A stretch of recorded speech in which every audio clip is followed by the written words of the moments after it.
Salut à vous et bienvenue sur Simple Logique Explicable. C'est Martin Rémy. Et pour cette vidéo, nous allons nous attarder sur le calcul du potentiel électrostatique dans le cas d'une sphère creuse chargée en volume. Alors, on se rappelle de l'exercice que nous avions. Il est là. On considérait une sphère creuse de rayon intérieur R1 et extérieur R2 chargée avec une densité volumique de charge ρ0 supérieure à 0. Première question était de déterminer en tout point de l'espace l'expression de notre champ électrostatique. Ceci déjà fait. Maintenant, nous allons faire de même pour le potentiel en nous basant bien sûr sur les résultats que nous avons obtenus là. Donc, pour rappeler, voici ce que nous avons fait dans la vidéo précédente. Nous avons calculé par application du théorème de Gauss le champ électrostatique en tout point de notre domaine. Donc, il est là notre domaine. Nous avons premier domaine pour R inférieur à grand R1, nous avons obtenu un champ nul. Pour le deuxième domaine où R est compris entre R1 et R2, nous avons obtenu nous avons obtenu E2, comme voilà. E2 égale à ρ0 sur 3 epsilon 0 fois tout ceci. Et pour le dernier domaine, tel que R est supérieur à R2, nous avons obtenu ceci. Donc, il est question déjà pour nous de rappeler les différents domaines que nous avons étudiés et les expressions de champ qui interviennent. Donc, nous avons R inférieur à R1, où nous avons obtenu E1 égale 0. Pour le domaine 2, nous avons R compris entre R1 et R2. Nous avons obtenu E2 égale à ρ0 sur 3 epsilon 0 que va multiplier R moins R au cube, grand R1 au cube, divisé par petit r au carré. Et pour le domaine 3, où R est supérieur à grand R2, nous avons obtenu E3 qui est simplement égal à ρ0 grand R2 au cube moins grand R1 au cube divisé par 3 epsilon 0 et ceci inversement proportionnel à R carré. Voici les différentes expressions des champs que nous avons obtenues. Nous allons donc utiliser la relation qui lie le champ avec le potentiel. Nous savons que E égale à moins gradient de V. Or, notre champ ne dépend que de R. Ça veut dire que nous avons E de R qui est simplement égal à moins dV sur dr, comme on sait le faire. Ce qui veut dire que V n'est rien d'autre que moins l'intégrale de E de R dr. Nous allons commencer ici par l'extérieur, c'est-à-dire le domaine 3, parce que nous savons que pour celui-ci, le champ va s'annuler, le potentiel va s'annuler à l'infini.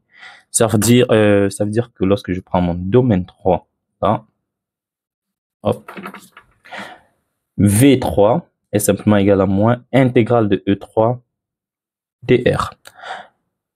E3, c'est ceci, donc je peux faire sortir tout ce qui est constant là. Donc, allons-y, calculement, allons-y posément dans les calculs. On a 0, ρ0, facteur de R2 au cube moins R1 au cube, divisé par 3 epsilon 0, intégrale de 1 sur R carré dr.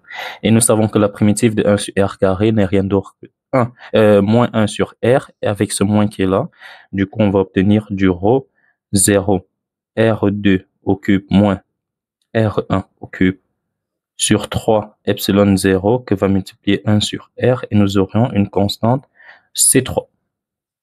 Maintenant, sachant que mon potentiel est nul à l'infini, c'est-à-dire ma distribution n'a pas d'influence à l'infini, qu'est-ce que j'ai?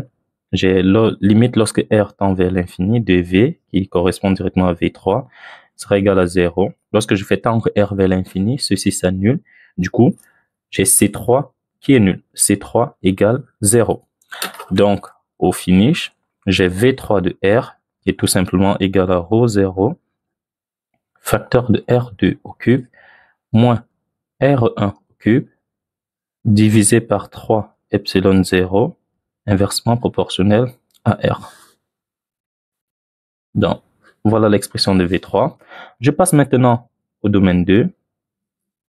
Bon, il était question de rappeler que pour le domaine 3, la surface de Gauss était celle-ci. Pour le domaine 2 maintenant, je serai situé entre R1 et R2. Ça veut dire que j'ai V2 qui est simplement égal à moins intégrale de E2 dr. Autrement dit, moins, il est où E2? E2 c'est ceci, du coup je peux mettre ρ0 sur 3 epsilon 0 en facteur. J'aurai donc l'intégrale de R moins grand R1 au cube divisé par R carré tout dr. Et ceci, ça me fait toujours du moins ρ0 sur 3 epsilon 0 que je mets là. La primitive de R, c'est 1 demi de R carré. Du coup, j'ai R carré sur 2. Et ici, la primitive de 1 sur R carré, c'est moins 1 sur R. Avec ce moins, ça fait plus R1 au cube sur petit r. Et ceci, dr. Pas dr, bon. Qu'est-ce que je raconte? Plus ma constante d'intégration C2. J'espère qu'on arrive à bien voir ce que j'écris. Donc, maintenant ici, voilà l'expression que j'ai obtenue. Je vais donc utiliser la continuité du potentiel. Pourquoi? Parce que là, je suis dans mon domaine 3, là, je suis dans mon domaine 2, et ici, je suis dans mon domaine 1. Le domaine 3 pour R supérieur à R2 et le domaine 2 pour R compris entre R1 et R2. Les deux domaines sont séparés par cette surface où R égale à grand R2 et par continuité du potentiel, les deux doivent avoir la même valeur à la traversée de cette surface. Ça veut dire que V3, lorsque R vaut R2, doit être égal à V2 lorsque R vaut R2. Donc, par continuité du potentiel,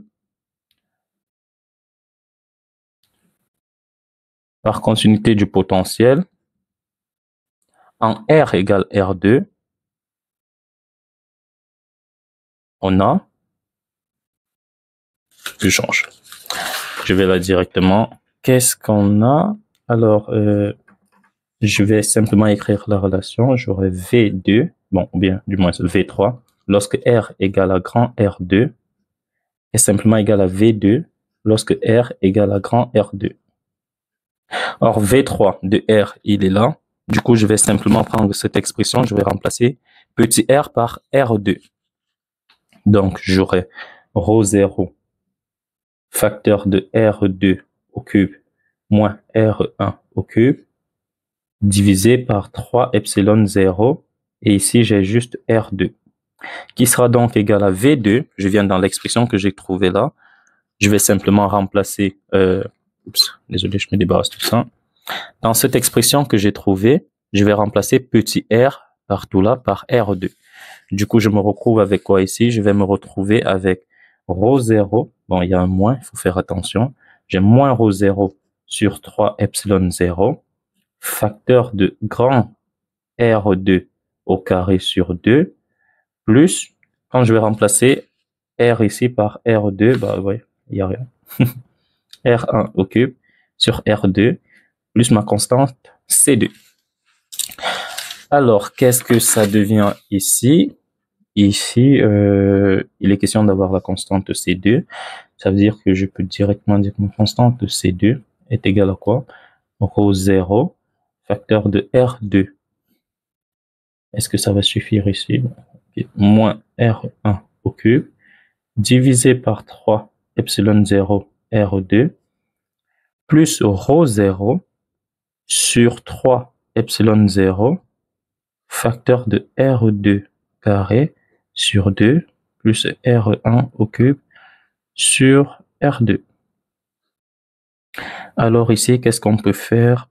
On va essayer de ramener tout ceci en fonction de 3 epsilon 0 R2 au dénominateur. Ça veut dire qu'ici, je vais multiplier par R2.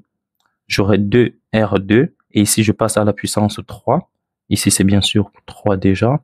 Et je vais multiplier ici par 2. Je multiplie là par 2.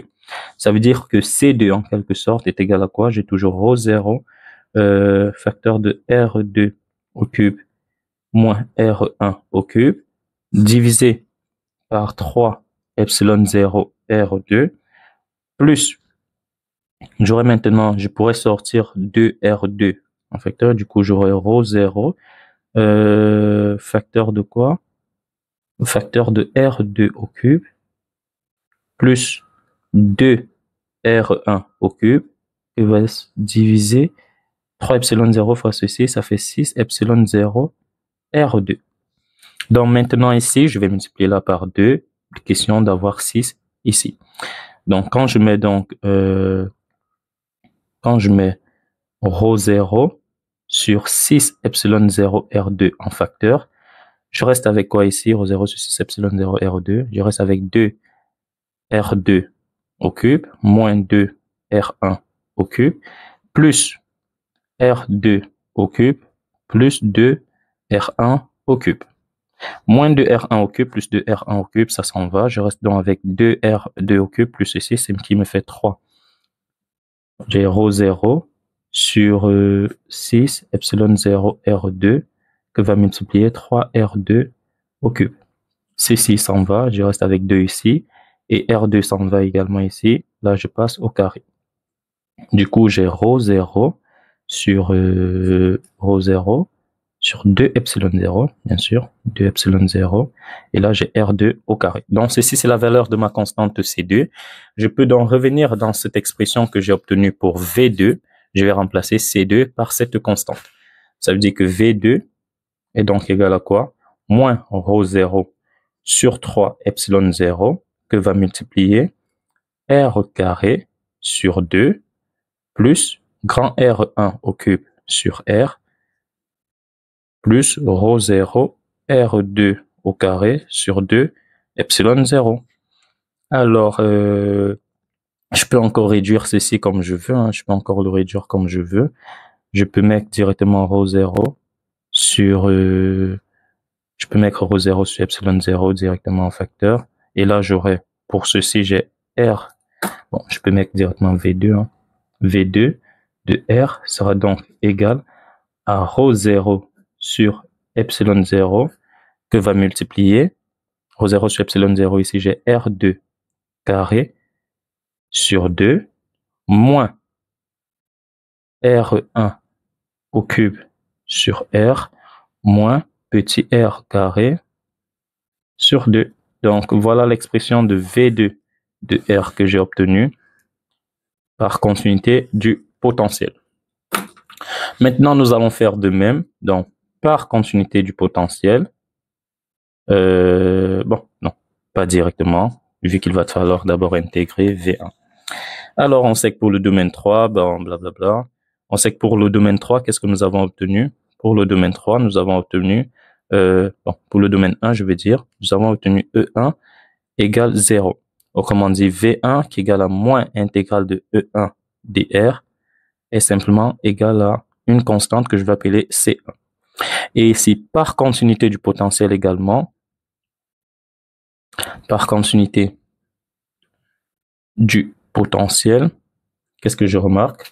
Je remarque que le domaine 1, parce que j'ai une surface de Gauss là, le domaine 1 et le domaine 2 sont délimités par une surface R égale à R1. Ça veut dire qu'il y a une continuité du potentiel entre V2 et V1 pour R égale R1.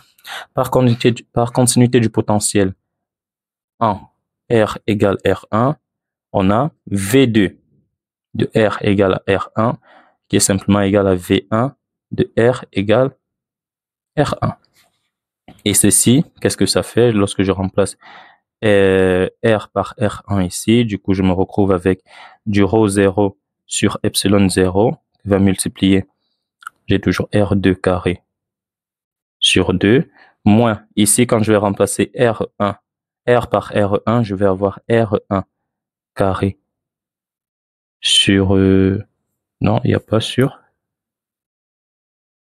rho 0 sur epsilon 0 qui va multiplier R carré sur 2, epsilon 0, R carré sur 2, oui, moins, oh non, il y a 3 là, oui, parce qu'il y a ce 3 que j'ai failli oublier, donc il y a 3 ici pour R1, et ceci, ça fait 6, parce que j'aurai 3 fois 2 ici, donc j'ai 6 là. Heureusement, merci. Alors là, j'ai R carré, R1 carré. Je vais diviser par R1, j'obtiens sur 3, moins R1 carré sur 6. Donc, j'obtiens ceci, qui est simplement égal, lorsque V1, bon, vu que V1 est une constante, ça me donne directement la constante. Alors ici, quand je vais réduire, j'ai moins 1 tiers, moins 1 sixième, moins 1 tiers, moins 1 sixième, ça fait moins 2 sixièmes, moins 1 sixième, moins 3 sixièmes. qui est simplement égal à moins 1 demi. Ça veut dire qu'ici, j'ai tout simplement ρ 0 sur epsilon 0, R2 carré sur 2 moins R1 carré sur 2, qui est égal à C1. Donc, j'obtiens donc ma première constante C1. Ma première constante C1 est tout simplement égale à ρ 0 sur 2 epsilon 0 que va multiplier R2 carré moins R1 carré. Et ceci n'est rien d'autre que mon potentiel V1 qui est simplement égal à ρ 0 sur 2 epsilon 0 que va multiplier R2 carré moins R1 au carré.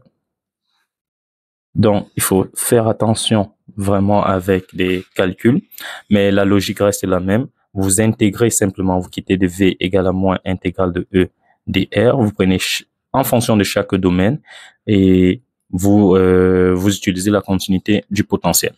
C'était Martin Rémy. J'espère que la vidéo vous a plu et que c'était assez explicite. Sur ce, on se donne rendez-vous aux prochaines vidéos.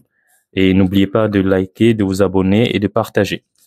Partagez vraiment à tous vos contacts, à vos amis à qui ça peut aider, question de faire grandir l'audience et de me mettre un peu plus en pression. Je vous donne rendez-vous aux prochaines vidéos. Bye bye.